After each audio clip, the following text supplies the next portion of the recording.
সেই নবীর উম্মাত হয়েছি। অতএব নবী দিবসের মাহফিল দিয়েছেন, এই মাহফিলকে নবী দিবস বলেন, আর মিলাদুন নবী জলসা বলেন, আর সিরাতুন নবী জলসা বলেন। এখানে বসেছি, উদ্দেশ্য হবে আল্লাহর নবীর ভালোবাসা অর্জন করা, উদ্দেশ্য হবে আমার নবী রেখে যাওয়া নূরানি সুন্নাত তরিকায় জীবন যাপন করা, উদ্দেশ্য হবে জীবনটাকে পরিবর্তন করা। আমার আল্লাহ কোরআনুল কারীমের ভিতরে যে আদেশ নিষেধগুলো করেছেন, আমার আল্লাহ কোরআনুল কারীমের ভিতরে যে নির্দেশনাগুলো আমাদের দিয়েছেন, আমার নবীর কথা মতো জীবন যাপন করতে বলেছেন। এখানে বসেছি সেই শিক্ষা অর্জন করতে হবে, আর আমালে জিন্দেগিতে বাস্তবায়ন করতে হবে। তবেই সিরাতুন নবী জলসা বলেন, আর মিলাদুন নবী জলসা নবী দিবস বলেন, তবেই এখানেই মাহফিল আয়োজন করা আর এই মাহফিলে বসার সার্থকতা হবে। যদি আমরা জীবন পরিবর্তন করতে না পারি, ইন্তজাম করে এর সার্থকতা হবে না। সম্মানিত ভাইরা, আমাদেরকে প্রাথমিকভাবে জানতে হবে নবীর ভালোবাসা কাকে বলে। জানা দরকার আছে না নেই? আছে না? ও ভাইজানেরা, সোনার মানিক যুবকেরা, আব্বারা মায়েরা, আমি খুতবার ভিতরে একটি হাদিস শরীফ পড়েছি। নবী আমার সোনা জবানে বললেন, মান আহাব্বানি ফাকাদ আহাব্বাহুল্লাহ, যে ব্যক্তি আমি রাসূলুল্লাহকে ভালোবাসলো সে যেন স্বয়ং আল্লাহকে ভালোবাসলো। আমার আল্লাহ কোরআনুল কারীমে স্পষ্ট করে জানিয়ে দিলেন, সূরা আলে ইমরান আয়াত নাম্বার 31 31 নম্বর আয়াত। আমার আল্লাহ জানিয়ে দিলেন, কুল ইন কুনতুম তুহিব্বুনাল্লাহ ফাত্তাবিউনি ইউহিব্বুকুমুল্লাহ। আমার হাবিব, আপনি বলে দেন, ইন কুনতুম তুহিব্বুনাল্লাহ, যারা আমি আল্লাহর ভালোবাসা অর্জন করতে চাই, ফাত্তাবিউনি, তারা যেন আপনার ইত্তেবা করে। অতএব আল্লাহ নবীর ইত্তেবা করা দরকার আছে না নেই? আল্লাহ পাক কোরআন শরীফে সূরা আল হাশরের ভিতরে স্পষ্ট করে দিলেন, ওমা আতাকুমুর রাসূল ফাখুযুহু ওমা নাহাকুম আনহু ফান্তাহু। আমার নবী যেটা তোমাদের আদেশ করেন ওটাকে তোমরা মেনে নাও, আমার নবী যেটা তোমাদের নিষেধ করেন ওটাকে তোমরা বর্জন করো। অতএব আল্লাহ যেখানে শুধু আল্লাহর হুকুম দিয়েছেন এমন নয়, আমার আল্লাহ দয়াময়, তার প্রিয় হাবিবের ভালোবাসা, প্রিয় হাবিবের ইতাআত, প্রিয় হাবিবের কথা মতো জীবন যাপন করার এই আদেশ আল্লাহ পাক আমার আপনার উপরে দিয়েছে না দেয় নাই? দিয়েছে না? আমাদেরকে সেই নবীর ভালোবাসা অর্জন করতে হবে। এখানে ভালোবাসাটা কি আমাদের প্রকৃতপক্ষে জানতে হবে। আমি হয়তো আপনাকে বললাম যে আপনাকে ভালোবাসি, ভালোবাসা সত্যতা প্রমাণ তখনই হবে প্রকৃতপক্ষে ভালোবাসার যে বৈশিষ্ট্যগুলো আছে যেগুলো আমার ভিতরে থাকবে। কথা ঠিক না বেঠিক? আসলে আমাদের সমাজের ভিতরে কিছু মানুষের আকীদা, আরবিতে যেটাকে আকীদা বলা হয়, কি বলা হয়? আকীদা। বাংলা যেটাকে বলে ধারণা। কি বলে? আমাদের নবী সম্পর্কে আমাদের বিশেষ কিছু ক্ষেত্রে ধারণা কি হবে, আমরা কেমন ধারণা রাখবো, এই আকীদার কিন্তু ঈমানের সঙ্গে সম্পর্ক। প্রকৃত নবীর ভালোবাসা কাকে বলে এইটুকু আমি একটু সংক্ষেপে ব্যাখ্যা দেই, আর ধাপে ধাপে নবীর জীবন আদর্শের কথা আমাদের ভিতরে আসবে ইনশাআল্লাহ। ও ভাইজানেরা, সোনার মানিক যুবকেরা, আব্বারা মায়েরা, নবীর ভালোবাসা কাকে বলে? যদি মুখে বলি নবীকে ভালোবাসি, শুধু মুখে বলাটা যথেষ্ট নয়। যে মুখে বলবো নবীকে ভালোবাসি, ওই মুখে যদি মিথ্যা কথা বলি, ওই মুখে যদি নোংরা ভাষায় গালি দেই, ওই মুখে যদি বিড়ি টানি, ওই মুখে যদি গাজায় দম দেই, ওটা কি নবীর ভালোবাসা হবে? মনে করবে বছরে একবার সিরাতুন নবী জলসা দেব, লাইটিং প্যান্ডেল করব, গ্রাম থেকে পয়সা উঠিয়ে আর আমি ভালো বিরিয়ানি করে গ্রামে বড় করে মাহফিল দিয়ে দেব, আর তার পরের দিন থেকে 5 ওয়াক্ত নামাজের কোনো খোঁজ খবর নেই। আমার পোশাকে, আমার কথায়, আমার জীবনে, আমার চিন্তায়, আমার চেতনায়, আমার আমালে, আমার খাদ্য বস্তুতে আমার নবী সুন্নাত থাকবে না। বছরে একবার কি রকম জলসা দিয়ে প্রকৃত নবীর ভালোবাসা অর্জন হবে? প্রকৃত নবীর ভালোবাসা অর্জন হবে না। প্রকৃত নবীর ভালোবাসা যদি জানতে হয়, নবী আমার সোনা জবানে বললেন, মান আহাব্বা সুন্নতি, যে ব্যক্তি আমি রসুলের সুন্নাতকে মহব্বত করলো, সুন্নাতকে আমাল করলো, ফাকাদ আহাব্বানি, ওই ব্যক্তি আমি রসুলকে ভালোবাসলো। ওমান আহাব্বানি, যে আমাকে ভালোবাসলো, কানা মাই ফিল জান্নাহ, ওই ব্যক্তি আমি রাসূলুল্লাহর সঙ্গে আল্লাহ জান্নাতে প্রবেশ করবে। জোরে বলুন সুবহানাল্লাহ। তাহলে আমাকে আপনাকে শুধু মুখে বললে হবে না, এখানে আমাকে আপনাকে নবীর ভালোবাসা অর্জন করতে গেলে নবীকে সম্মান করতে হবে। এক নম্বর কি করতে হবে? সম্মান করতে হবে। দুই নম্বর, আল্লাহর নবীর কথা মতো সুন্নাত তরিকা জীবনটাকে সাজাতে হবে। তিন নম্বর কি করতে হবে? আল্লাহর নবীর কথা মতো জীবন তৈরি করা আর নবীকে সম্মান করা। তিন নম্বর হলো প্রাণ দিয়ে ভালোবাসা। যতক্ষণ না পরিপূর্ণ ভালোবাসবেন ততক্ষণ না আপনি যতই আমল করেন পরিপূর্ণ মুমিন হতে পারবেন না। আমার আপনার ভালোবাসা তো কোথায় পড়ে থাকবে? সাইয়্যিদানা হযরত ওমর রাদিয়াল্লাহু আনহুকে আল্লাহর নবী জিজ্ঞাসা করছেন, ওমর তুমি আমাকে কতটা ভালোবাসো? ইয়া রাসূলুল্লাহ, আমার বিবি বাচ্চা, আমার পরিবার, আমার বাবা মা তার থেকে আপনাকে বেশি ভালোবাসে। নবী আমার বলেন, ওমর তুমি মোমেন, পরিপূর্ণ মোমেন হওনি। তিনি তো আমার আপনার মতো এরকম মানুষ ছিলেন না, বিচক্ষণী মানুষ ছিলেন। তার সম্মান মাকাম মর্যাদার কথা বললে রাত ফুরিয়ে যাবে। আল্লাহ পাক জানার শানে একাধিক কোরআনুল কারীমের আয়াত নাযিল করেছেন। নবী নিজেই বলেছেন, আনা খাতামান নবিয়িনা, আমি নবী হলাম শেষ নবী, আমার পরে আর কোনো নবী নাই। লাউ কানা নবিয়্যা বাদি, যদি আল্লাহ পাক আমার পরে কোনো কাউকে নবী করতেন তাহলে লাকান উমার, উমার কি নবী করতেন? সেই ওমর রাদিয়াল্লাহু আনহু বলছেন, আমি আমার বিবি বাচ্চা বাবা মা হাল পরিবার থেকে ভালো নবীকে বাসে এই কথা বলার পরে আমার রাসূল বলছেন তুমি প্রকৃত মুমিন হতে পারোনি, তাহলে আমার কাছে আছে কি? আল্লাহর নবীকে বলছেন, হুজুর আমার যাবতীয় সম্পদের থেকে আমি আপনাকে বেশি ভালোবাসি। নবী বললেন তুমি প্রকৃত মুমিন হতে পারোনি। বলে আমার সম্পদ, আমার পরিবার, সব শস্য সব থেকে যখন বেশি ভালোবেসে মুমিন হওয়া যায় না, তাহলে আমার আর আছে কি? আমার জানটুকু আছে। আল্লাহর নবীর পূর্ণিমার চাঁদের মতো চমকানো চেহারার দিকে তাকে বল, হুজুর আমি আমার জানটুকু আছে, প্রাণটুকু আছে, তার থেকে আপনাকে বেশি ভালোবাসি। নবী বললেন এবার তুমি পরিপূর্ণ মুমিন হলে। তাহলে একদিকে নবীর ভালোবাসা, অপরদিকে নবীর সুন্নাতের আমল। নবীকে মহব্বতের মূল উদ্দেশ্যই হলো নবীর সুন্নাতকে আমল করতে হবে। আমলে জিন্দেগিতে সুন্নাত যদি না থাকে, যতই মুখে বলি ভালোবাসি, ও ভালোবাসা আল্লাহর কাছে নাজাতের ওসিলা হতে পারে না। আমি ছোট ছোট করে দৃষ্টান্ত তুলে ধরবো ইনশাআল্লাহ। আর 3 নাম্বার পয়েন্ট, আল্লাহর নবীকে সম্মান করতে হবে। কি করতে হবে? আপনি 5 ওয়াক্ত নামাজ পড়েন, আপনি সহিহ হাদিস দ্বারা রেফারেন্স সহ শিক্ষা নিয়ে আপনি আমল করেন, আর আপনার আকীদা ধারণা আমার নবী সম্পর্কে খারাপ হলে তখনও আপনার ঈমান পরিপূর্ণ কোনোদিন হতে একটা সূক্ষ্ম আলোচনার ভিতর আছে আকীদা। আমি 3টে আলোচনা ধাপে ধাপে আগে বাড়াবো ইনশাআল্লাহ। চলুন আগে একটা পয়েন্ট বলি, যে যদি বলেন শুধু ভালোবেসে প্রকৃত মুমিন হওয়া যাবে, কখনো সম্ভব নয়। আমি দুটো একটা পয়েন্ট তুলে ধরি, এটা ক্লিয়ার করে পরের ধাপটা ধরবো ইনশাআল্লাহ। ও ভাইজানেরা, সোনার মানিক যুবকেরা, আব্বারা মায়েরা, এই রবিউল আউয়াল মাস আসলে দেখবেন একদল মানুষ রাস্তায় ডিজে বাজিয়ে আমার নবীর জন্মদিন পালনের নামে হারাম কাজ করে কি করে না। ওকে জিজ্ঞাসা করা হয়, ওকে যদি জিজ্ঞাসা করেন আপনি কেন এই রবিউল আউয়াল মাসের 12 তারিখে ডিজে বাজিয়ে রাস্তায় রাস্তায় ঘুরছেন, ও বলবে আমি নবীকে ভালোবাসি। বলবে কি বলবে না? আমার নবী যে ভালোবাসার কথা বলেছেন সেই ভালোবাসার বাইরে গিয়ে, শরীয়তের বাইরে মন মর্জি নবীর ভালোবাসার নামে যা কিছু করেন ওটা ভালোবাসার মধ্যে গণ্য হবে না। আমি আপনি মুখেই যত বলি ভালোবাসি, ওই ভালোবাসার কোনো মূল্য নেই যদি নবীর সুন্নাত আমলে জিন্দেগিতে না থাকে। আল্লাহ নবীর চাচা আবু তালেবের নাম আপনারা শুনেছেন না শোনেন নাই? আমি আপনি তো আমার নবীকে সরাসরি চোখে দেখিনি, আমার নবীকে খেদমত করার মতো সৌভাগ্য আমাদের হয় নাই। আল্লাহর নবীর চাচা আবু তালেব আল্লাহ নবীকে, হুজুরকে দীর্ঘদিন প্রায় 42 বছরের মতো তানার কাছে রেখেছিলেন। কত বছর? 1 বছর 2 বছর নয়। মায়ের গর্ভে থাকা অবস্থা আব্বাজান হারালেন, মাত্র 6 বছর পরে মাকে হারালেন। দাদুর তত্ত্বাবধানে চলে গেলেন, দাদু দেখভাল করতেন। দাদু বেশি দিন বাঁচিনি, দাদু আব্দুল মুত্তালিব ইন্তেকাল করলেন। আল্লাহর নবীর বয়স তখন 8 বছর। ওই 8 বছর থেকে 50 বছর আল্লাহর নবীর বয়স চাচা জানের তত্ত্বাবধানে ছিলেন, সুসম্পর্ক ছিল।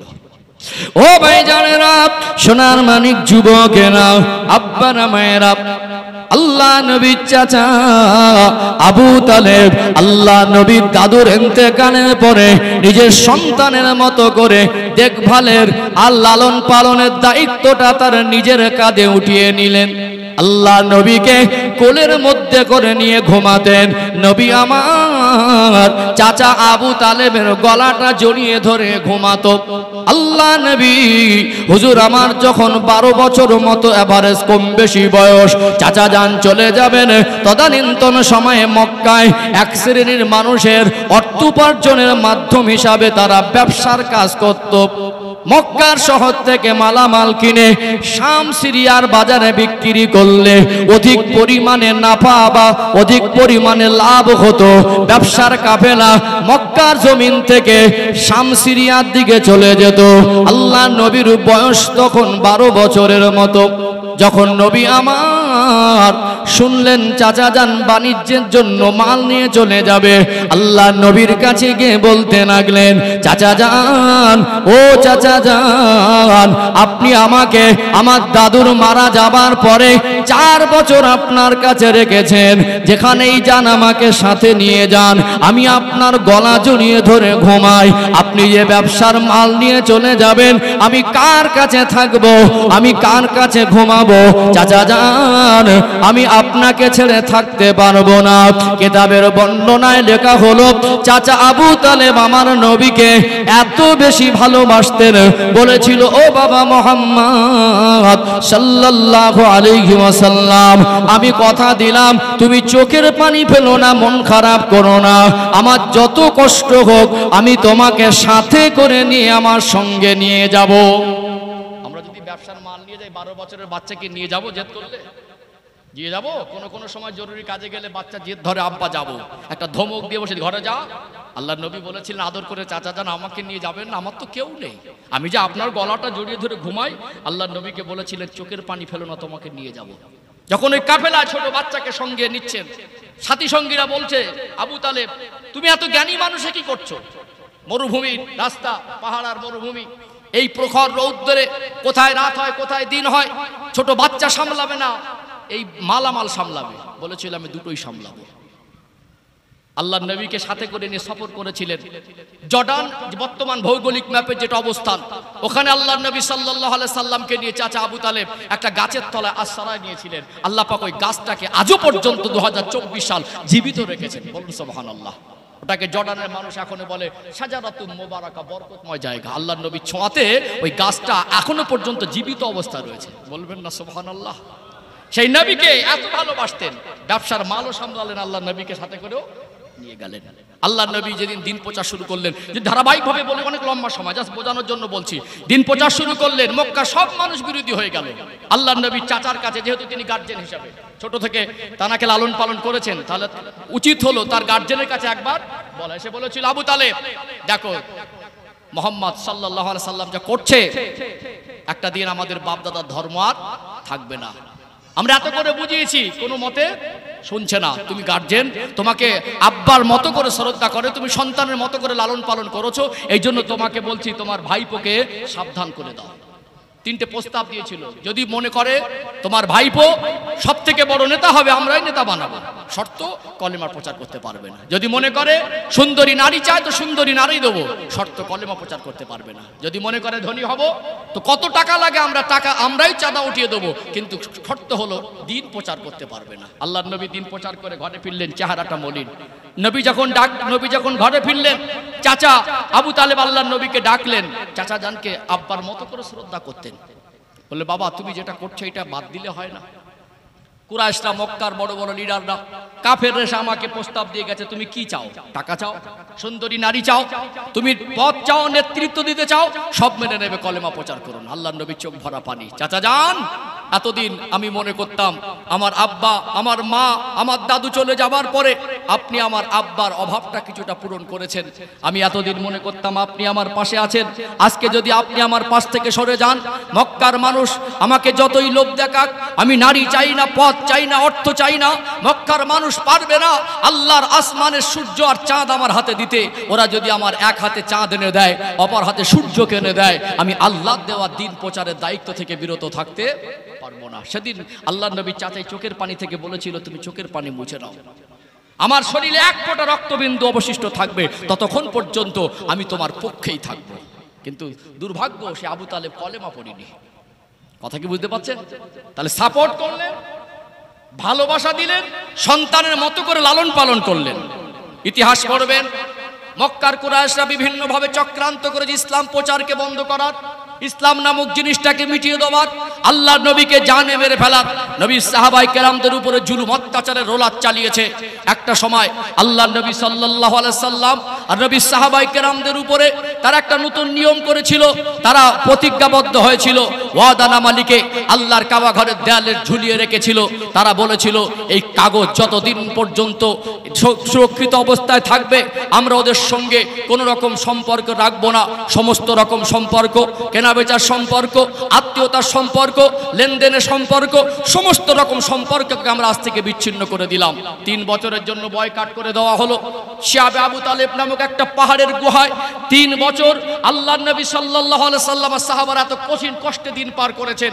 এই 3টে বছর এত অভাব অনটন, কাছে টাকা আছে তো অর্থ থাকার পরেও মালামাল কাফেররা বিক্রি করে না, কারোর সঙ্গে কথা বলে না, খাদ্যের অভাবে সাহাবায়ে কেরামরা বলছেন, আমরা এত কষ্ট পেয়েছি, এত ক্ষুধার্ত ছিলাম, পশুর শুকনো চামড়াকে পানিতে সেদ্ধ করে ওটাকে খেয়ে ক্ষুধার জ্বালা নিবারণ করেছি। আল্লাহর নবীর পাশ থেকে সরে যাইনি। এত কঠিন পরীক্ষার মধ্যে পড়েছিলাম, আমরা গাছের পাতা খেয়েও ক্ষুধার জ্বালা নিবারণ করেছি। সেদিনও আল্লাহর নবীর পাশ থেকে আর ইসলামের ছায়াতল থেকে সরে যাইনি।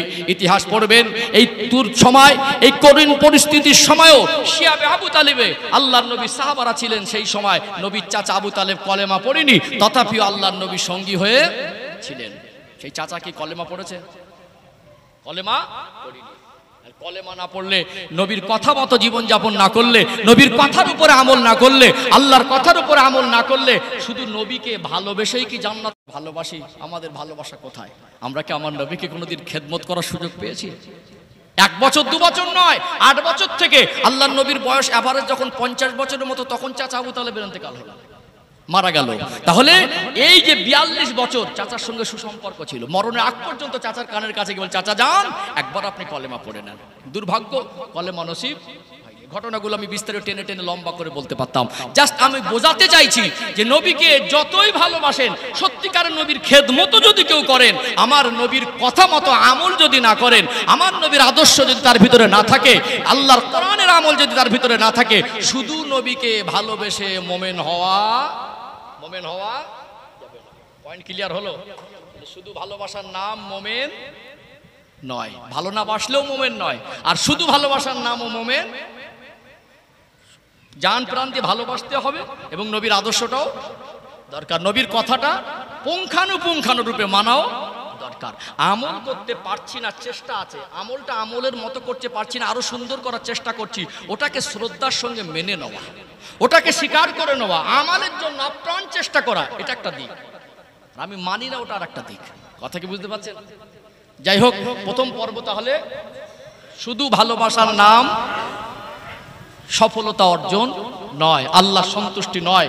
নবীর ভালোবাসা শুধু ভালোবেসে, শুধু ভালোবাসি বলে, এমনকি বাস্তবে যদি ভালোবেসেও কেউ নবীর খেদমতও করে, সম্মানও করে, আমার নবীকে আশ্রয়ও দেয়, তারপরেও জান্নাত হাসিল সহজ নয়। 1 নম্বর পয়েন্ট। 2 নম্বর পয়েন্ট, সম্মানিত ভাইরা, আসুন আমি 2 নম্বর পয়েন্টে বলি যে আমাদেরকে জানতে হবে আমার নবীর আদর্শে আমরা কতটুকু আদর্শিত হয়েছি। কথা ঠিক না বেঠিক?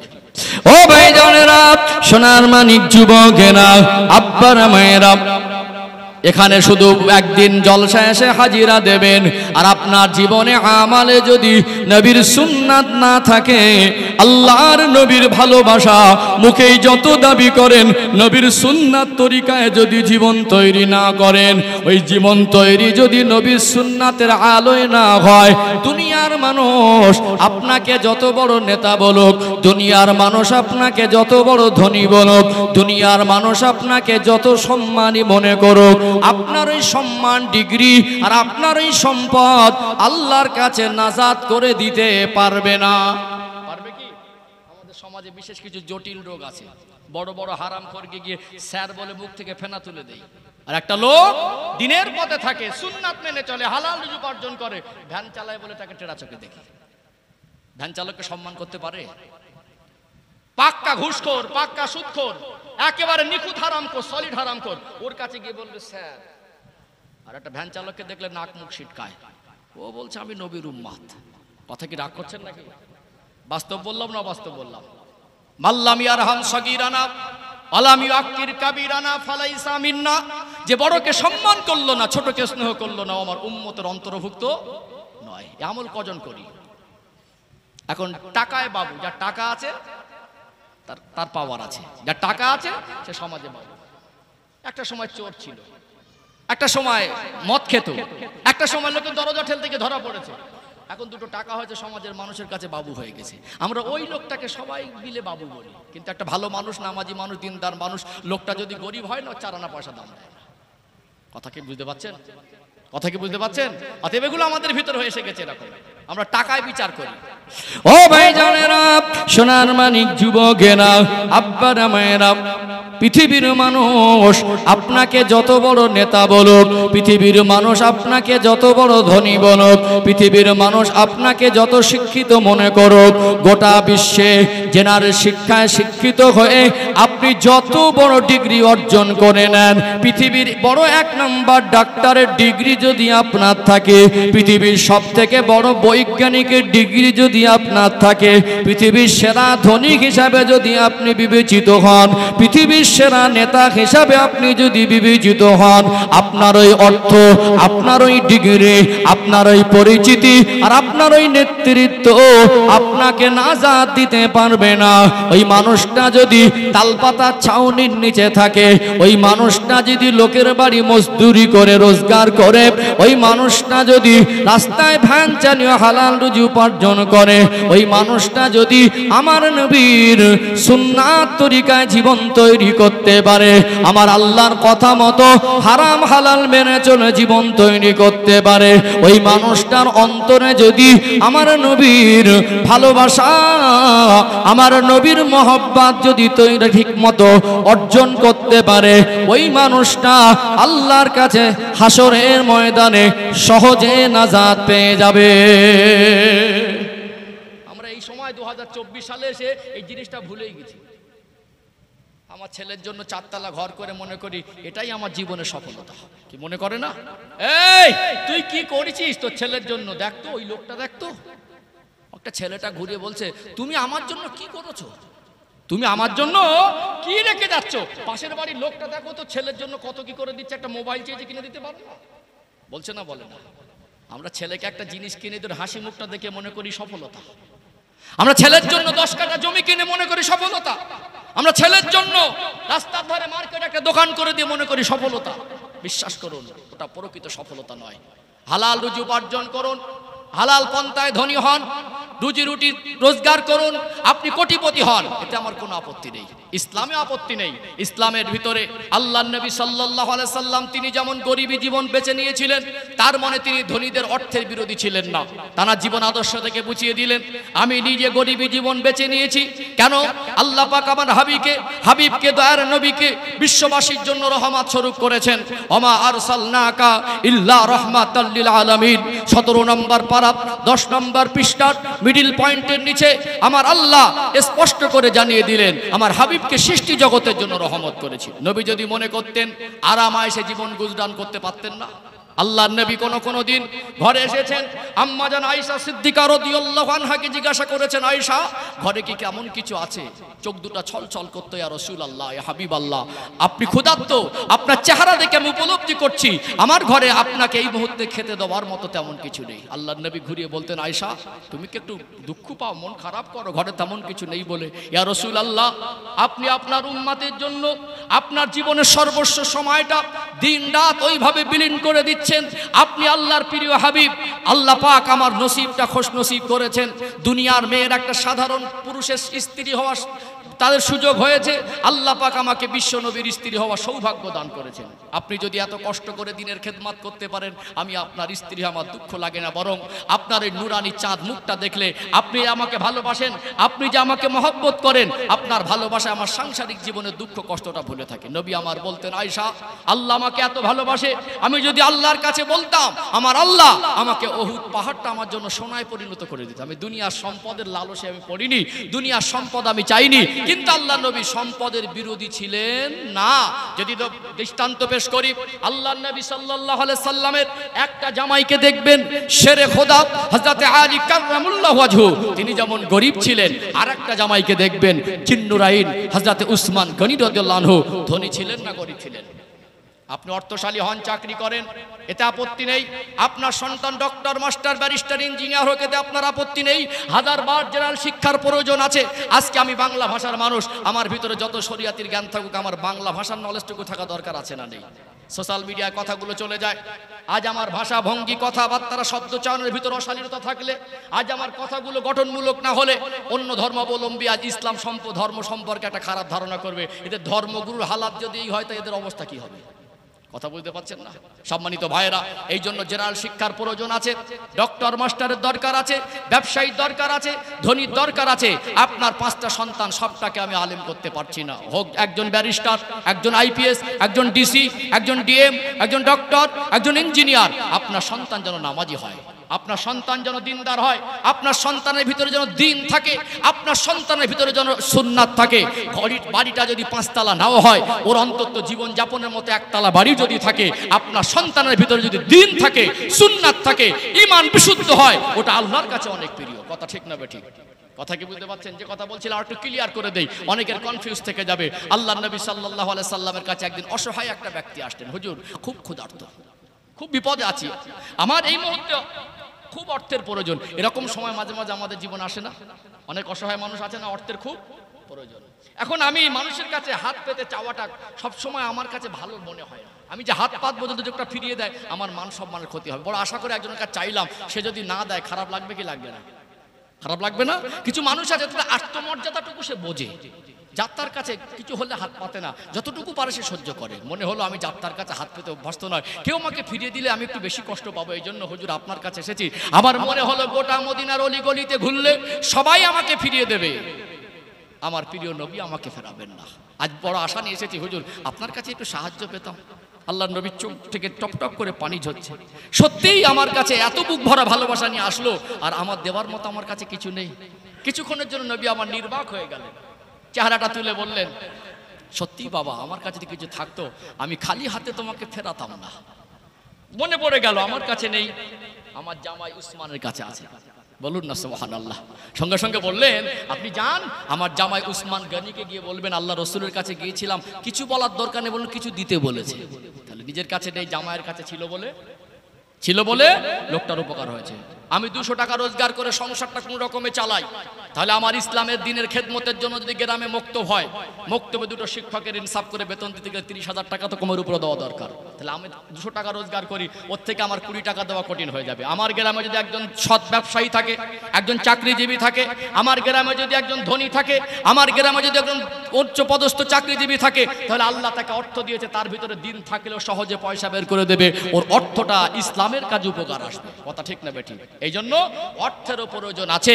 কোন ধনী মানুষকে আক্রমণ করা আমার উদ্দেশ্য নয়। রুজি উপার্জন করুন, ধনী হন, ব্যবসায়ী হন, হালাল রুজি উপার্জন করুন। শুধু দুনিয়া দুনিয়া করে পাগল হব, জীবনে আমালে জিন্দেগিতে নবীর সুন্নাত থাকবে না, কাজে কর্মে চেতনায় জীবন যাপন ইসলাম থাকবে না। আর গাড়ি আর বাড়ি করে অর্থ করে মনে করব সফলতা, ওটা প্রকৃত সফলতা।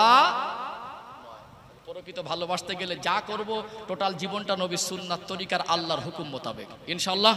কথা বুঝতে পারছেন তো? 2 নম্বর ক্লিয়ার হলো। 3 নম্বরটা একটু সূক্ষ্ম আলোচনা হবে, যেটা হলো আকীদা। যেটা হলো আকীদা, আমার নবী সম্পর্কে আকীদা আমাদের কি হবে। এই আকীদা বিশেষ কিছু জটিল প্রশ্ন সোশ্যাল মিডিয়ার মাধ্যমে এগুলো মানুষ অতটা চর্চা করতো না। আজকে এক শ্রেণীর কিছু মানুষ এটাকে সমাজের মানুষের কাছে বিতর্কের জায়গা তৈরি করে দিচ্ছে না, দেয় না, দিচ্ছে না। এখন ওই বিতর্কের একটা সুষ্ঠু সমাধান যদি আমরা না জানি, তাহলে ওই বিতর্কটা আমাদের কারোর ঈমান ধ্বংস হয়ে যাবার কারণ হয়ে যেতে পারে কি পারে না? আচ্ছা বলুন, আপনি সরাসরি একটা আলেমকে গালাগালি দিলেন, গোনা হবে না? কথা মনে বুঝতে পারছেন না? গোনা হবে না? ফেসবুকে যদি লিখে কাউকে গালাগালি দেন কমেন্টে, ওটাও তো একই, মুখে বলা আর ফেসবুকে একই। তাহলে আমি মনের মধ্যে একটা জিনিস পরিকল্পনা করলাম আর ফেসবুকে সেটা লিখে দিলাম, ওটাও তো একই নাকি? আজকে এই মোবাইলের মাধ্যমে কিছু সমাজে কিছু ফিতনা তৈরি করে এক শ্রেণীর মানুষ বেরিয়েছে, তারা ভালো জিনিস তাদের মাথায় আসে না, জাতির মধ্যে ভাগাভাগি, বিভ্রান্ত, ঘুরে ফিরে সেই বিতর্কিত করা জিনিস নিয়ে গোটালা পাকায়। আর আমাদের সমাজে কিছু ছেলে মোবাইলে দেখে এরা মুক্তি সাজতে গিয়ে সাধারণ হয়ে উল্টো পাল্টা ফতোয়া দেয়, এতে ঈমানও চলে যাবার আশঙ্কা আছে না? নেই? আছে না? আমার নবী সম্পর্কে বিশেষ কিছু আকীদার বিষয়ে একটু সূক্ষ্ম আলোচনা করব, দরকার আছে না? নেই? আলোচনা কষ্ট পাচ্ছেন নাকি? বুঝতে পারছেন? যাই হোক, আমি একটা কথা আপনাদের বলবো, শেষের দিকেই বলবো। এটা আমার ঈমানি দায়িত্ব বলে মনে করি। আজকে যারা আপনারা মাহফিলে এসেছেন, অনেক মানুষ আছেন মুখে দাড়ি নেই, অনেক মানুষ এখানে এসেছেন মুখে দাড়ি নেই। আপনি কেন রাখছেন না? আমাকে বলতে হবে, নিজেকে প্রশ্ন করুন। আজকে বাড়ি গিয়ে নিজেকে প্রশ্ন করবেন, আপনি দাড়িটা কেন রাখতে পারছেন না?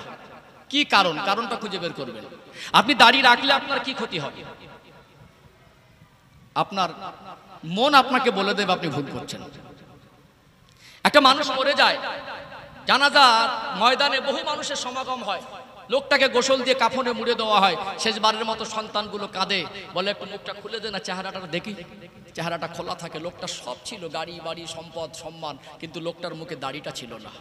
মরে গেল লোকটা, নবীর সুন্নাতটুকু নিয়ে কবরে যেতে পারলো না। আপনি বাহানা দেবেন এখন বয়স হয়নি, আপনি বাহানা দেবেন এখন আমার স্ত্রী নারাজ হবে, আপনি বাহানা দেবেন আমি চাকরি করি, ব্যবসা করি, বিভিন্ন ক্ষেত্রে আমার অসুবিধা হবে। বাংলার একজন বিখ্যাত কবি রবীন্দ্রনাথ ঠাকুর, তার মুখে দাড়ি ছিল কি ছিল না? দাড়ি রাখা ব্যক্তি যদি বিখ্যাত কবি হতে পারে, দাড়ি রাখা ব্যক্তির লেখা কবিতা যদি স্কুলের সিলেবাসের বইয়ের পাতায় পাতায় লেখা যেতে পারে, দাড়ি রাখা ব্যক্তির নামটা যদি বিখ্যাত কবির জায়গায় লেখা যেতে পারে, দাড়ি রাখা অবস্থা সে যদি নোবেল পুরস্কার পেতে তার বাধা আপত্তি না আসে, একজন ব্যক্তি সেই রবীন্দ্রনাথ ঠাকুরের লেখা কবিতাটা স্কুলে পড়ার জন্য মাস্টার হয়েছে, ওই কবিতাটা বাড়ি স্কুল থেকে পড়িয়ে এসে দাড়িওয়ালা ছবিটা নিজে চোখে দেখে দেখে পড়িয়ে এসে ওই লোকটা বলছে দাড়ি রাখলে আমার চাকরিতে অসুবিধা। এটা কি মনে হয়? আপনাকে রাস্তায় চলতে গেলে টিটকারি করুক। দুনিয়ার বুকে কিছু মানুষ নামক অমানুষ আছে, ওই অমানুষের টিটকারির জন্য আপনি আপনার হাবিবের সুন্নাতটাকে ছেড়ে দিতে পারেন না। সম্মানিত ভাইয়েরা, মনে রাখবেন, নবীর সুন্নাত ছাড়া প্রকৃত নবীর ভালোবাসা অর্জন সম্ভব নয়। যারা এসেছেন, কাউকে আঘাত দেওয়া, ছোট করা আমার উদ্দেশ্য নয়। আমার কাছে এটা মনে হয়েছে দিন পৌঁছে দেওয়া, ভালোবেসে সম্মান করে সঠিক জিনিসটা, হক কথাটা আপনার কাছে বলা, এটা আমার ঈমানি দায়িত্ব। আপনি মানবেন না মানবেন সেটা আপনার দায়িত্ব, আমার দায়িত্ব হলো পৌঁছে দেওয়া। কথাগুলো বাস্তব বলছি না অবাস্তব বলছি? সম্মানিত ভাইরা, আমার দেশের প্রধানমন্ত্রী করোনা ভাইরাসের সময় ও মুখে দাঁড়িয়ে রেখেছিল, দাড়ি রাখিনি? দেশের প্রধানমন্ত্রীর মুখে দাড়ি থাকলে অসুবিধা হয় না। আর আপনি তো, আপনাকে কেউ কটূক্তি করবে সেই জন্য কেন আপনি দাড়ি রাখবেন আর রাখবেন না? আপনি শ্রেষ্ঠ নবীর উম্মত, বরং আপনি গর্ব করে বলবেন আমি সর্বকালের সর্বযুগের সর্বশ্রেষ্ঠ মহামানব আল্লাহর পিয়ারা হাবিব, সেই নবীর উম্মত হয়েছি, সেই নবীর সুন্নাত নিয়ে আমি বাঁচতে চাই, সেই নবীর সুন্নাত নিয়ে মরতে চাই। সকলে বসে এখানে বসে প্রতিজ্ঞাবদ্ধ হন, মরণের সময় আমাকে, মরণের ইন্তেকালের পরে আমাকে গোসল দেবে, আমাকে কাফন পরাবে, আমাকে জানাজার ময়দানে নিয়ে যাবে। অন্তত আমি আমার জীবনে নামাজ পড়েছি, নামাজে কতটুকু একাগ্র চিত্তে খুশুর সঙ্গে পড়তে পেরেছি সেটা সন্দেহের জায়গায়।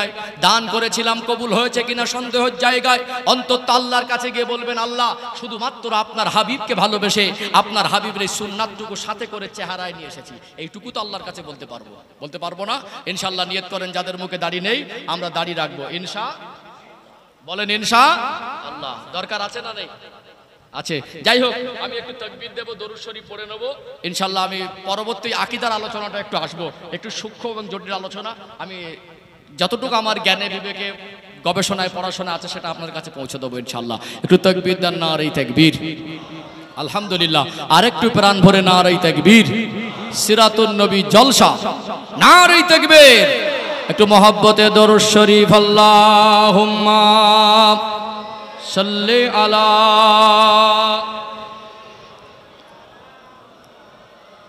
ওয়া আলা আলি সাইয়্যিদিনা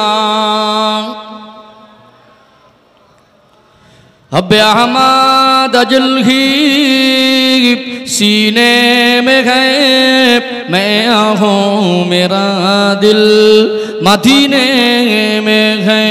फूल तो फूल काटूं क्या हुस्न है, लुत्फ़ जन्नत से बढ़कर मदीने में है। अल्लाहुम्मा सल्ली अला सय्यदिना मौलाना मुहम्मद व अला अली सय्यदिना। इन हवाओं से कह दो न आए इधर, मुझको खुशबू की कोई ज़रूरत नहीं, जिनके खुशबू से महका सारा जहां, खुशबू नबी के पसीने में है। अल्लाहुम्मा सल्ली अला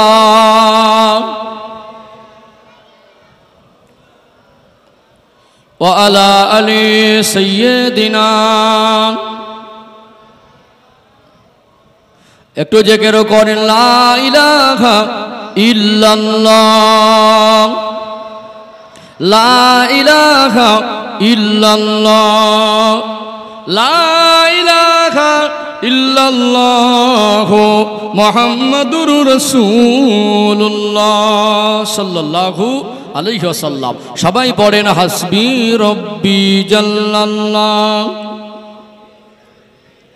আরো মহব্বতে হাসবি রব্বি জাল্লাল্লাহ, মাফি কলবি গায়রুল্লাহ, নূর মুহাম্মদ সাল্লাল্লাহ, হক লা ইলাহা ইল্লাল্লাহ, লা ইলাহা ইল্লাল্লাহ, লা ইলাহা ইল্লাল্লাহ মুহাম্মাদুর রাসূলুল্লাহ সাল্লাল্লাহু আলাইহি ওয়াসাল্লাম। সম্মানিত ভাইরা, একদিকে বলেছি কি নবীর ভালোবাসা, আর একদিকে নবীর সুন্নাত, আর একটা হলো নবীকে সম্মান করা। কি করা?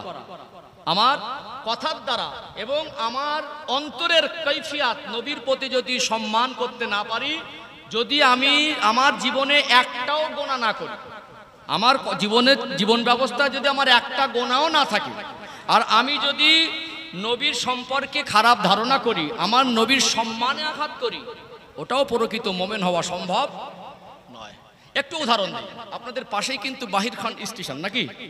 পাশেই বাহিরখান স্টেশন। এখন মনে করুন একটা লোক ভ্যান চালিয়ে রুজি রুটি রোজগার করে, তো অসুবিধা কোথায়? হালাল রুজি।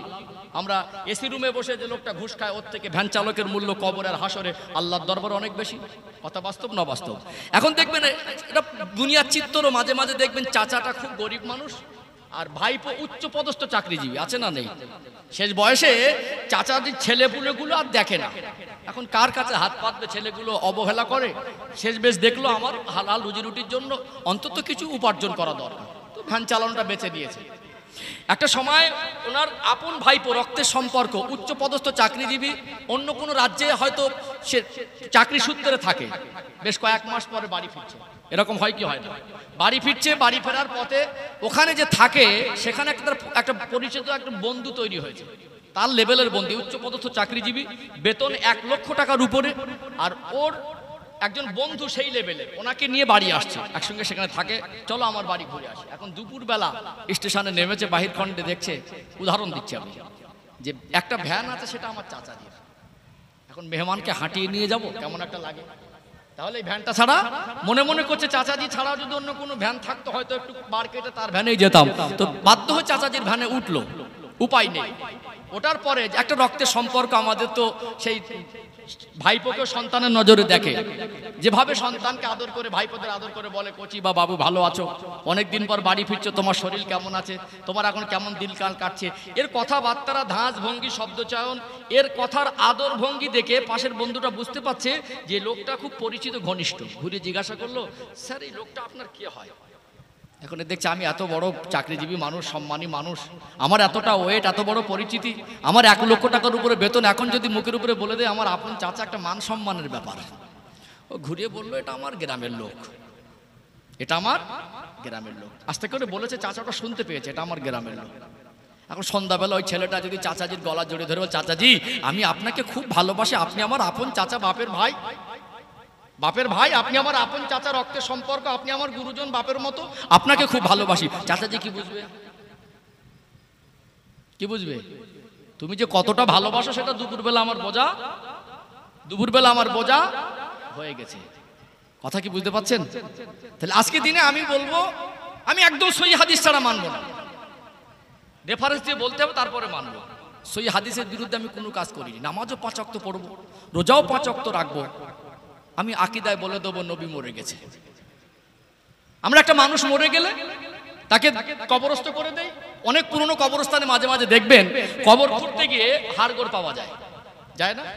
হাড়গোড় পাওয়া যায়। এখান থেকে ধারণা ক্লিয়ার হয় যে এখানে একটা মানুষকে দাফন করা হয়েছিল, মানুষটা পচে গেছে, আর ওই মানুষটার হাড়গোড় পাওয়া যাচ্ছে। একটা দিন হয়তো এই হাড়টাও মাটির সঙ্গে মিশে যাবে, নিশ্চিহ্ন হয়ে যাবে। এই মরে যাওয়া, এই মানুষটার কবর বলা, এই মানুষটাকে যেভাবে মরা বলা, এই সামঞ্জস্য করে মিলিয়ে আল্লাহর নবীর শানে এইরকম ধারণা করা যাবে? কথা বোঝা যাচ্ছে না? যাবে কি? সম্মান করা হবে? আসলে সম্মান আছে কিনা এটা খোলাসা করতে হবে। আজকে একদল মানুষ বলেই দিচ্ছে, মোবাইলে দেখবেন, আমরা তো হানাফি মাযহাবের মানুষ, আজকে ফুরফুরা সিলসিলা বলেন আর দেওবন্দের আকাবিরদের আকীদা বলেন, সামঞ্জস্যতা মিল আছে না নেই? হাক্কানি আল্লাহওয়ালাদেরকে সবাই মানে, হাক্কানি আল্লাহওয়ালাদেরকে সবাই মানে। আপনি দিনের খেদমত একটা লাইনে করছেন, আরেকজন আরেকটা লাইনে করছে। আমরা কিন্তু এক ইমামের অনুসারী, কথা ঠিক না বেঠিক? আমরা এক ইমামের। কিছু অযোগ্য ব্যক্তি সাধারণ মানুষের ভিতরে একটা হিংসা ঢুকিয়ে দেয়, তাদের কথার দ্বারা সাধারণ মানুষের ভিতরে এমন একটা ফিতনা ঢুকিয়ে দেয়, ওই সাধারণ মানুষ একজন আরেকজনকে দেখে সালাম দেওয়া বন্ধ করে দেয়। কথা কি বুঝতে পাচ্ছেন? এখানে বলেই দিচ্ছে যে নবীর মাজার শরীফ বলা যাবে না, নবীর কবর বলতে হবে। তোমার আব্বার কবর, তোমার দাদুর কবর, তোমার মায়ের কবর, তোমার মা দাদু কবরে যে হালাতে আছে ওটাকে কবর বললাম, নবীর সঙ্গে তুলনা করলে এটাকে নবীকে অপমান করা হয়, রসুলকে অপমান করা হয়। সাধারণ মানুষ আর নবীদের মধ্যে পার্থক্য ছিল, আছে, কিয়ামত পর্যন্ত থাকবে। অতএব আমরা এই আকীদা পোষণ করি, আমরা হানাফি মাযহাবের মানুষ, আহলে সুন্নাতুল জামাতের আকীদার মানুষ। আমার নবী জিন নয়, ফারিস্তা নয়, মানুষ, কিন্তু আমার আপনার মতো কোয়ালিটি কোয়ান্টিটির মানুষ নয়। আমরাও মানুষ, নবীও মানুষ, কিন্তু নবী হলেন অসাধারণ মানুষ। নবীর জীবনটা সম্পূর্ণ আল্লাহ ব্যতিক্রম করেছেন। কথা ঠিক না বেঠিক? আমরা এটাই মনে করি আমাদের নবী হায়াতুন নবী, আল্লাহ পাক কবর জগতে তানাকে জিন্দা রেখেছেন, কবর জগতে তানাকে জিন্দা রেখেছেন। অতএব আমরা সাধারণ মানুষের কবর, সাধারণ মানুষের মরে যাওয়ার পরে হালাত, আর নবীর মাজার মুকাদ্দাস বা রওজা আতহার, আর নবী পাক প্রত্যেকটা নবী কবর মোবারকের ভিতরে যে হালাতে আছে, সাধারণ মানুষ আর ওই হালাতটা একরকম নয়। এটুকু আমাদের ক্লিয়ার হতে হবে, হবে কি হবে না? অতএব সম্মানিত ভাইরা, এখানে সাধারণ মানুষ আর নবীর মধ্যে কিছু পার্থক্য একটু ক্লিয়ার করা দরকার আছে না? আছে না? আমরা বলি নবী, একদল মানুষ বলছে নবী মরে গেছে, আমরাও বলি মরে গেছে। অতএব আমরা এই আকীদা পোষণ করি, আমার নবীর কাছে আজরাইল আলাইহিস সালাম এসেছিলেন, নবীর জান মোবারক কবজ করেছেন, তবে আমার আপনার কাছে আজরাইল আসবে। আমার আপনার পূর্বপুরুষ যারা কবরে গেছে তাদের কাছে আজরাইল সালাম এসেছিলেন। আমাদের কাছে আসা, আমাদের মউত আর নবীদের মউতকে এক সামঞ্জস্য করে দেওয়া যাবে না। এখানে অনেকটাই পার্থক্য আছে। এই পার্থক্য কটা আমি শরিয়াতের আলোকে দলিল ভিত্তিক যদি বুঝিয়ে দেই, তাহলে আমাদের ভিতরে ধোঁয়াশা কেটে যাবে। ফেসবুকের ওই ফতোয়া দেখে আমার মনটাকে শয়তান অন্য কোনো মনে বাদে আকীদার মধ্যে নিয়ে যেতে পারবে না। একটু সংক্ষেপে আলোচনা দরকার আছে না? এগুলো আমাদের সামনে কিছু ফিতনা ভেসে আসে, এই ফিতনা থেকে আমাদের ঈমানকে হেফাজত করা দরকার আছে না নেই? আর তা না হলে মুখে বলবো নবীকে ভালোবাসি, আর নবীকে যদি সম্মান করতে না পারি, চাচা ভাইবোর মতো হালাত হয়ে যাবে কি যাবে না? হালাত হয়ে যাবে না? চলো একটু ছোট করে আগে বাড়ি, এইটা ক্লিয়ার করে ইনশাআল্লাহ সমাপ্ত করবো। আলোচনা অসুবিধা হচ্ছে নাকি? চলুন ছোট ছোট করে একটু আগে বাড়ি ক্লিয়ার হয়ে যাবে ইনশাআল্লাহ। ও ভাইজানেরা, সোনার মানিক যুবকেরা, আব্বারা মায়েরা, আল্লাহ দয়াময় এই দুনিয়া জমিনে যত নবী রাসূল পয়গম্বর আলাইহিমুস সালাম দিগকে পাঠিয়েছিলেন, প্রত্যেকটা নবী রাসূলদের ভিতরে আমার আল্লাহ তিনটে করে বৈশিষ্ট্য রেখেছিলেন। এই তিনটে বৈশিষ্ট্য দুনিয়ার কোনো সাধারণ মানুষের ভিতরে নেই। আর এই তিনটে বৈশিষ্ট্য যার ভিতরে থাকবে না তিনি নবী বা রাসূল হবেন না। এই তিনটে বৈশিষ্ট্য জানা দরকার আছে না নেই? এক নম্বর বৈশিষ্ট্য, আমার আল্লাহ দয়াময় যাদেরকে নবী করেছিলেন, রাসূল করেছিলেন, এই দুনিয়া জমিনে মানুষ্য জাতির কাছে আমার আল্লাহ যাদের নবী করে প্রেরণ করেছিলেন, প্রত্যেকটা নবীর চরিত্রকে আমার আল্লাহ পবিত্র করেছিলেন। জোরে বলুন সুবহানাল্লাহ। আমরা সাধারণ মানুষ, আমাদের কোয়ালিটি কোয়ান্টিটি আলাদা। নবীদের জীবনটা অসাধারণ, নবীদের জীবন আর সাধারণ মানুষের জীবন এক নয়। প্রত্যেকটা নবী রাসূল তানারা বড় হয়েছেন, তানারা জীবনের সাধারণ মানুষের মতো কাউকে গালি দেয়নি, তাদের জবান থেকে কোনোদিন অশালীন বাক্য বের করেনি। কোন নবী রাসূল যারা বড় হয়েছেন তাদের কথার দ্বারা কর্মের দ্বারা দুনিয়ার মানুষ ধোঁকা খায়নি, তারা দুনিয়ায় কোনোদিন হিংসা করেননি। আল্লাহ দয়াময় আমার আপনার নবীর চরিত্রের সার্টিফিকেট সূরা আল কলামের ভিতরে স্পষ্ট করে পৃথিবীবাসীকে জানিয়ে দিলেন, ওয়া ইন্নাকা লাআলা খুলুকিন আযীম।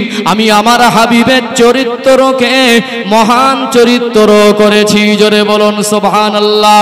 আজিম শব্দটা হলো আল্লাহ সিফাতি নাম।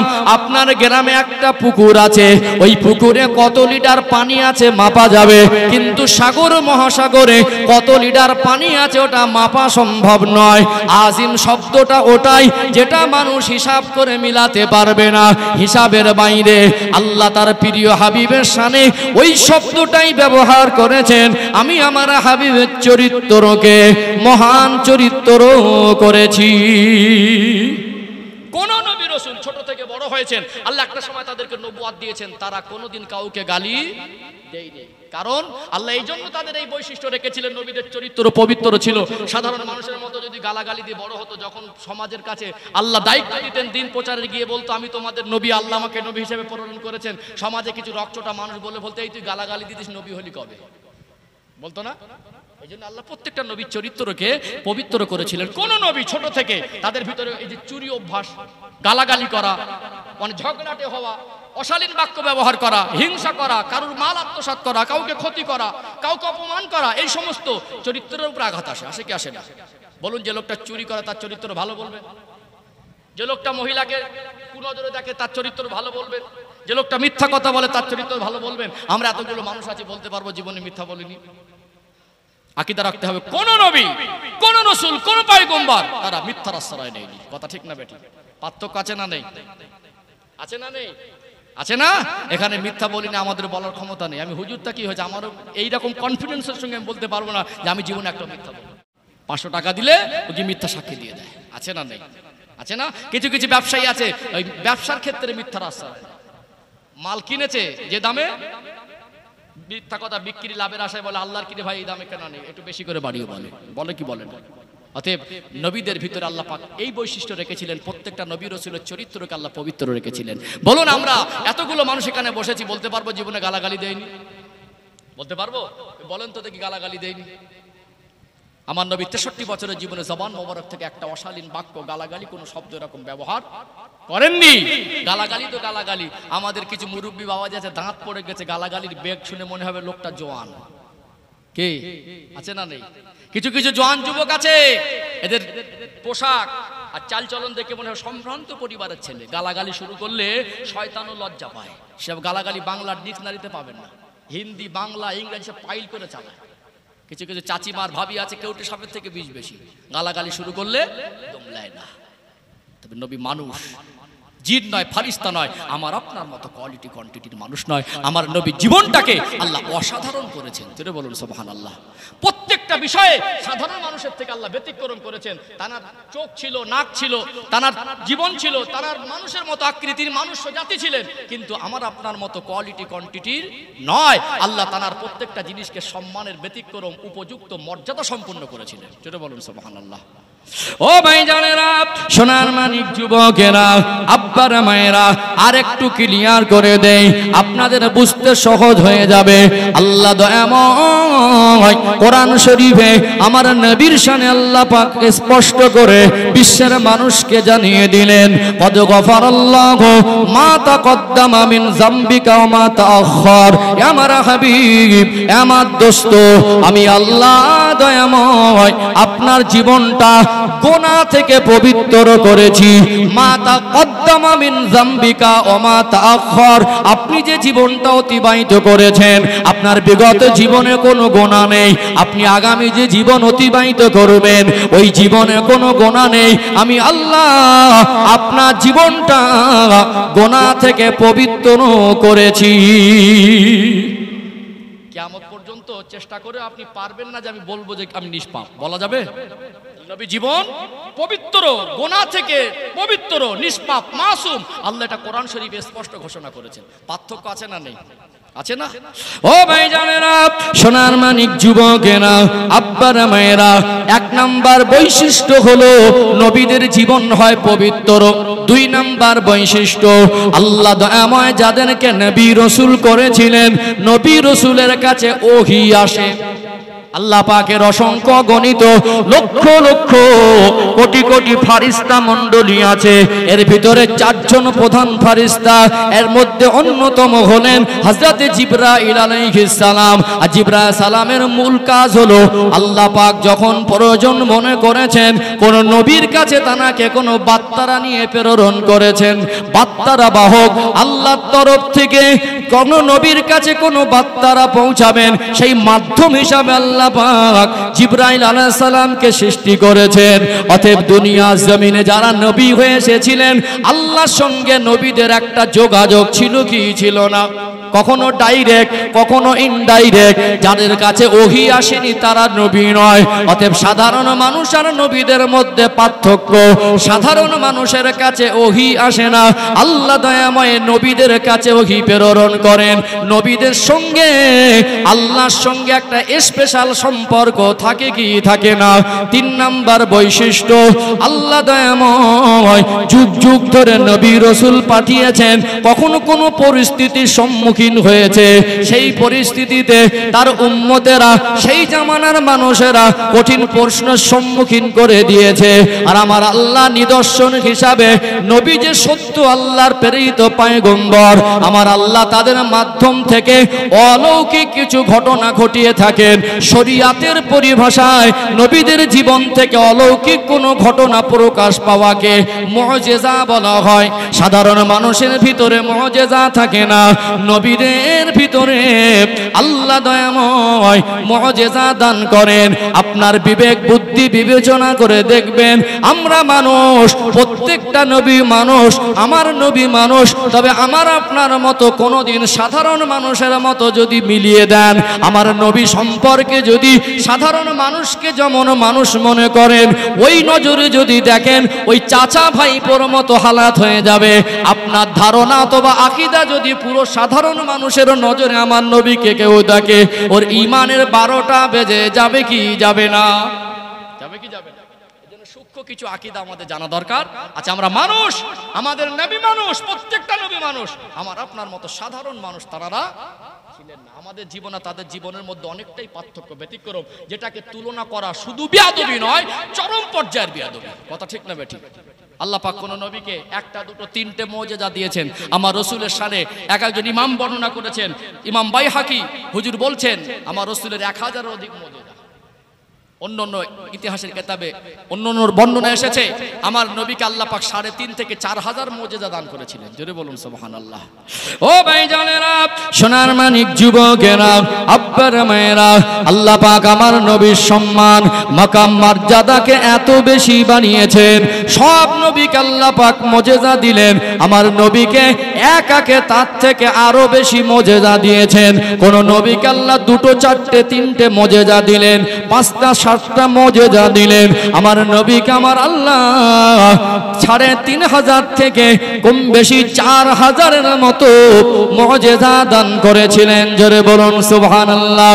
তিনি যখন আঙ্গুল দিয়ে ইশারা করেছেন, তার আঙ্গুলের ইশারায় আল্লাহ চাঁদটাকে দ্বিখণ্ডিত করেছেন। তিনি যখন দোয়া করেছেন, আমার নবীর দোয়া কবুল করে অস্ত যাওয়া সূর্যকে আমার আল্লাহ পুনরায় উদিত করে দিয়েছেন। জোরে বলুন সুবহানাল্লাহ। অতএব আমার নবী আর সাধারণ মানুষকে এক চোখে দেখা যাবে না। আমরা মানুষ, আমাদের শরীর থেকে ঘাম বের হয় কি হয় না? আমাদের ঘামটা দুর্গন্ধ। আল্লাহ নবীর শরীরের ঘামটা ঘাম নয়, ওটা হলো ঘাম মোবারক। ওই ঘাম মোবারক থেকে মিশক আম্বারের থেকে আরো বেশি খুশবু পাওয়া যেত। পার্থক্য আছে না?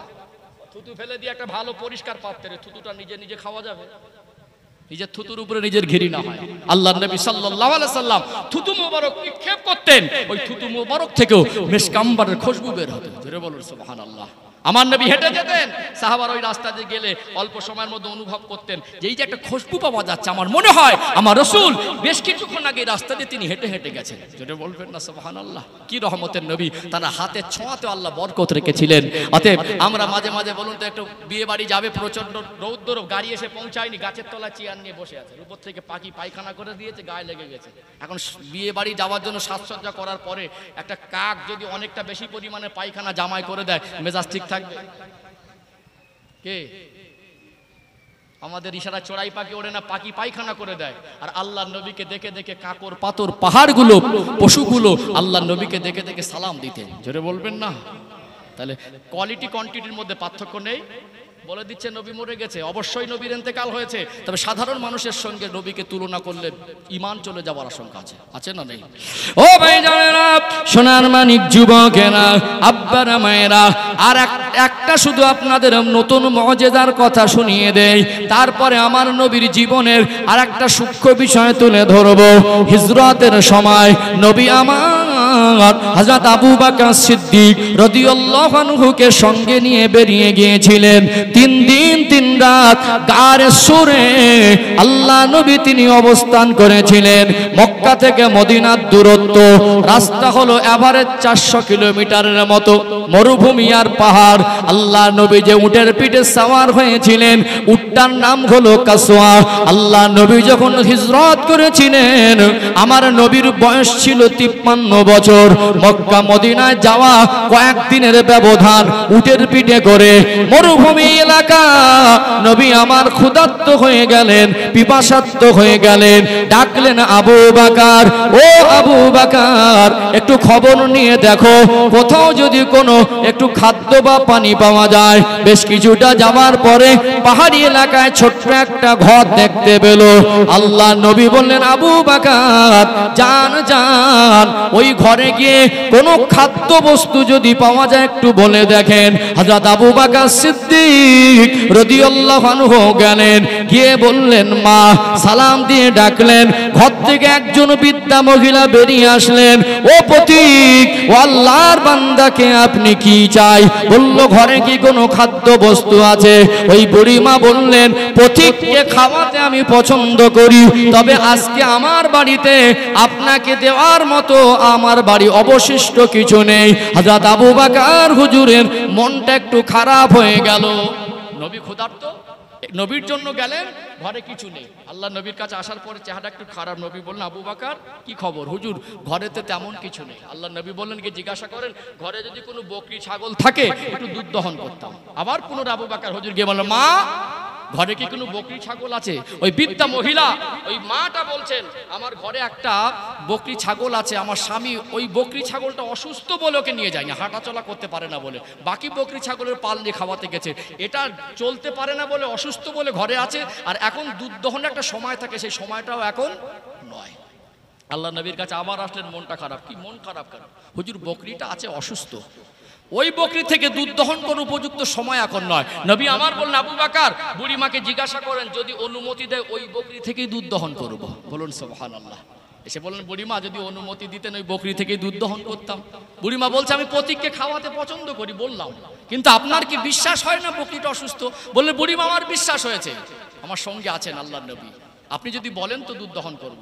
মাঝে মাঝে দেখবেন আমরা পুকুরে মাছ ধরি খেবলা জাল দিয়ে না, যখন ছিঁড়ে যায় একজন এসে চাইলে যে বাড়িতে একটু আত্মীয় মেহমান এসে জালটা দেন না, বলে ছিঁড়ে গেছে, বিশ্বাস করেন না, দেন না।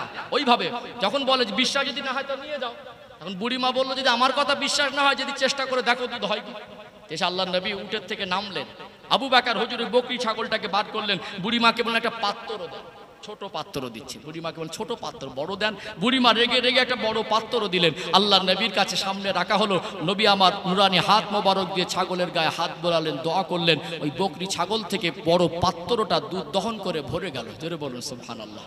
আল্লাহ নবী পান করলেন, বুড়িমা পান করলেন, ওই আবু বকর হুজুর পান করলেন। অবশিষ্ট এক পেয়ালা, বড় পেয়ালা দুধ দেখে দিয়ে আল্লাহ নবী বিদায় হয়ে যাচ্ছেন। তার স্বামী ঘরে আসার পরে ঘরে দুধ দেখে অবাক, পাহাড়ি এলাকা এইরকম এতটা দুধ কোথায় পেলে? আমার বাড়িতে তেমন কোনো পশু নেই দুধ দহন করার মতো। হাদিস শরীফ আল্লাহর নবীর অবয়াব চেহারা মোবারক দেখতে কেমন ছিল? ওই বুড়িমার নাম হলো হাদিস শরীফ এসেছে উম্মে মাবাদ, তার ছেলের নাম ছিল মাবাদ, উম্মে মাবাদ।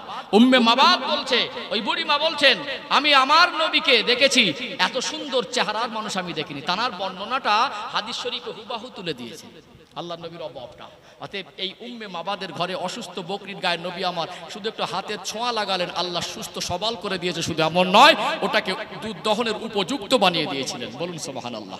এটা ছিল আমার নবীর মুজিজা, এটা ছিল আমার নবীর মুজিজা। সংক্ষেপ করবার 2-5 মিনিট হচ্ছে নাকি?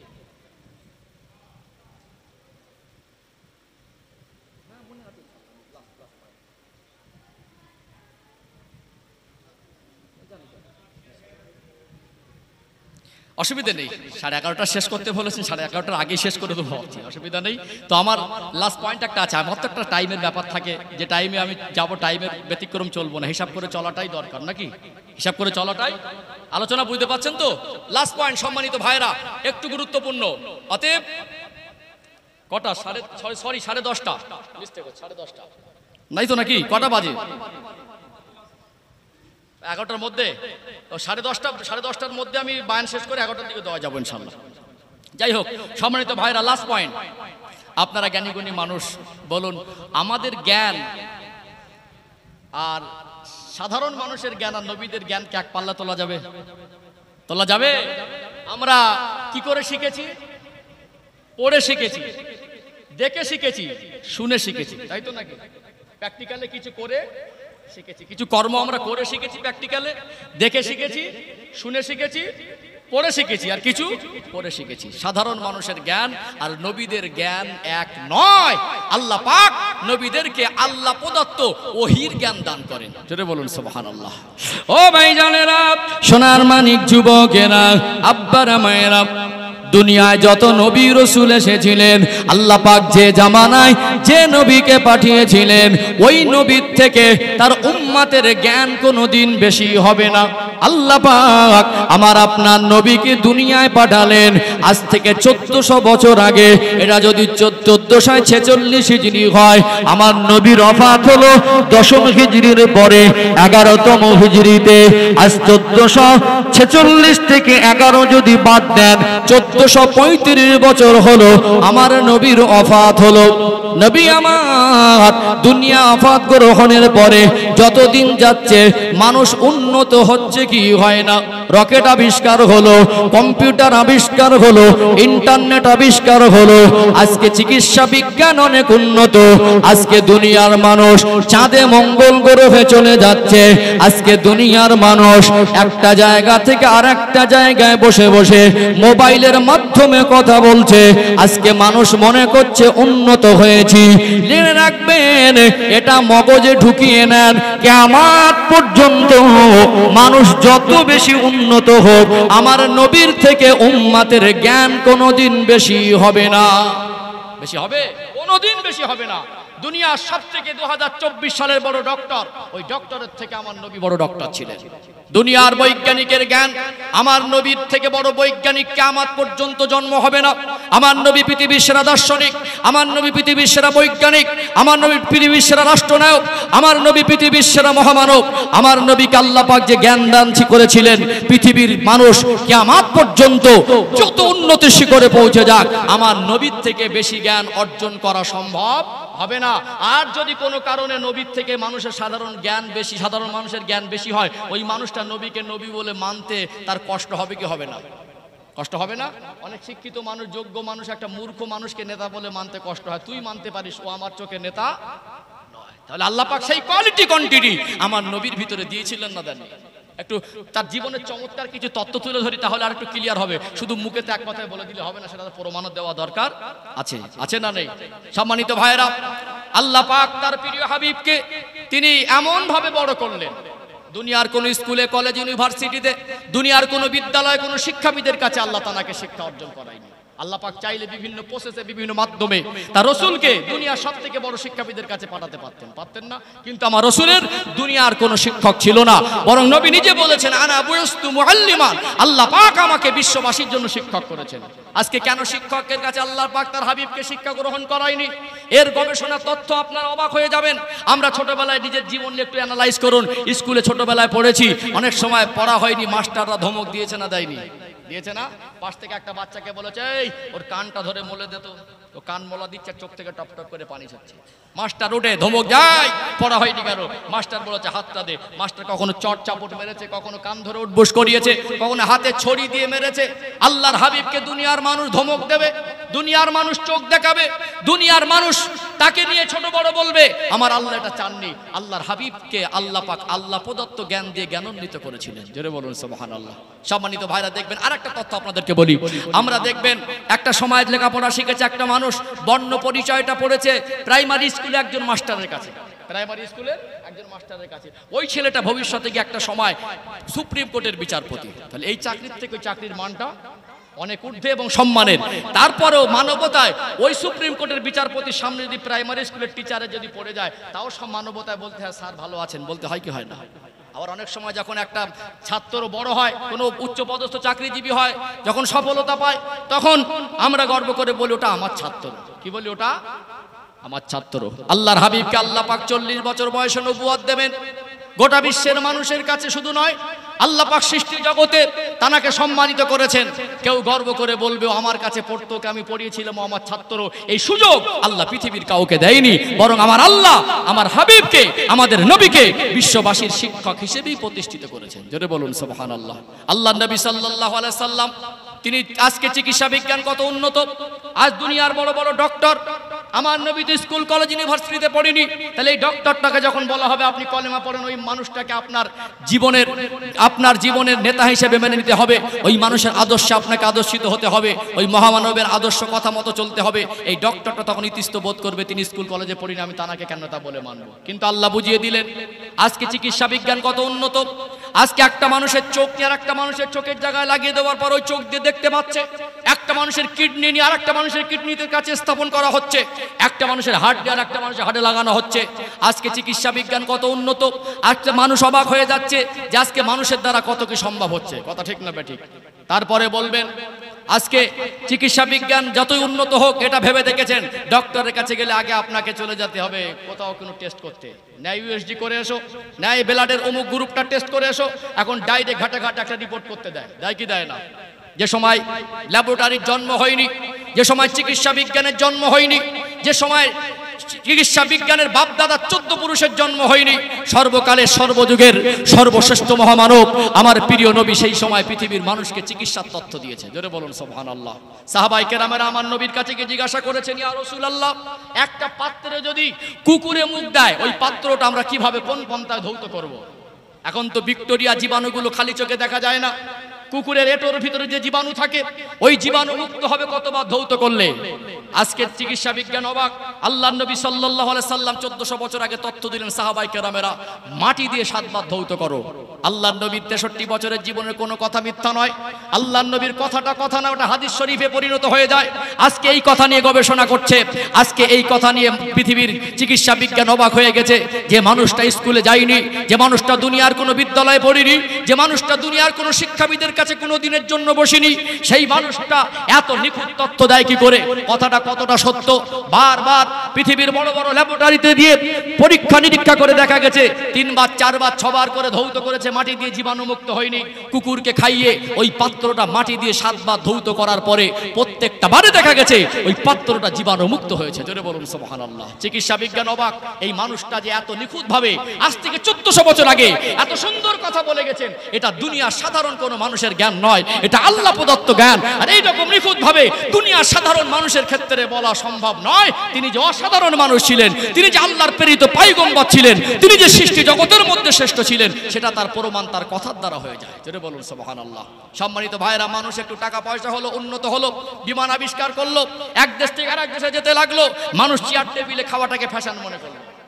আল্লাহর নবী সাল্লাল্লাহু আলাইহি সাল্লাম 1400 বছর আগে বলেছে সাহাবারা খাদ্য খাবার পরে খাদ্যের পাত্রটা চেটে পরিষ্কার করে খাও, ওটা হলো সুন্নাত। ওটা হলো 15 সালে কিছু জেনারেল শিক্ষিত মানুষ বলল থালা চেটে, আবার ভদ্রলোক থালা চেটে খায়। এটাকে নিয়ে কটূক্তি করেছিল না করেনি?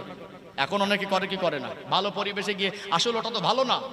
আমরা যা ভালো মনে করি সবটা ভালো নয়। আল্লাহর কোরআনে যেটা ভালো ওটাই প্রকৃত ভালো, নবীর বর্ণনায় যেটা ভালো ওটাই প্রকৃত ভালো। বাকি এর বাইরে তুমি যেটা ভালো মনে করো ওটা তোমার কাছে ভালো লাগতে পারে, ও ভালোতে কবর আর হাসরে 1 পয়সা দাম নেই। সম্মানিত ভাইরা, এখন থালা চেটে খাওয়াটাকে অনেকে মনে করে থালা চেটে খায় ভদ্রলোক। নবী আমার কেন বললেন থালা চেটে খাও? আজকে দেখবেন গ্রামে গ্রামে, গঞ্জে গঞ্জে, পাড়ায় পাড়ায়, স্টপিসে সব কি মেডিসিনের দোকান, ঔষধের দোকান। ঔষধের দোকান না, এখন সব সময় প্যান্টাপ্যারাজল গ্যাসের ট্যাবলেট দাও। এখন লো পাওয়ারে কাজ করে না, ড্যান্টা খিস্টা কাজ করে না, এখন মাঝে মাঝে বলে যে প্যান্ডি দাও। হাই পাওয়ারের গ্যাসের বড়ি খাচ্ছে, দামি দামি হজমের বড়ি খাচ্ছে, তারপরে শরীর সুস্থ নেই। আল্লাহর নবী সাল্লাল্লাহু আলাইহি সাল্লাম 1400 বছর আগে এ তথ্য দিয়েছেন। আজ 2024 সালে এসে আল্লাহর নবীর কথা গবেষণা করে চিকিৎসা বিজ্ঞান অবাক। তিনি কেন থালা চেটে পরিষ্কার করে খেতে বলেছেন? অতএব একটা মানুষ খাবার পরে যখন ওই থালাটা, খাদ্যের পাত্রটা চেটে পরিষ্কার করে খেতে যাবে, তখন বারবার ওই পাত্রে আঙুল দিয়ে গালের মধ্যে নাড়াচাড়া দিতে হবে। আর আল্লাহর সৃষ্টিগত একটা বৈশিষ্ট্য, একটা মানুষ খাবার পরে যখন পাত্রের থেকে অল্প অল্প খাবার নিয়ে পরিষ্কার করার জন্য গালের মধ্যে আঙুল নাড়াচাড়া করে, আল্লাহর সৃষ্টিগত একটা বৈশিষ্ট্য, গালের মধ্যে অটোমেটিক আল্লাহ একটা লালার উপাদান দেয়। ওই লালার ভিতরে আল্লাহ এমন উপাদান রেখেছে যেটা মানুষের হজম শক্তিকে বৃদ্ধি করে দেয়। যেটা বলুন সুবহানাল্লাহ।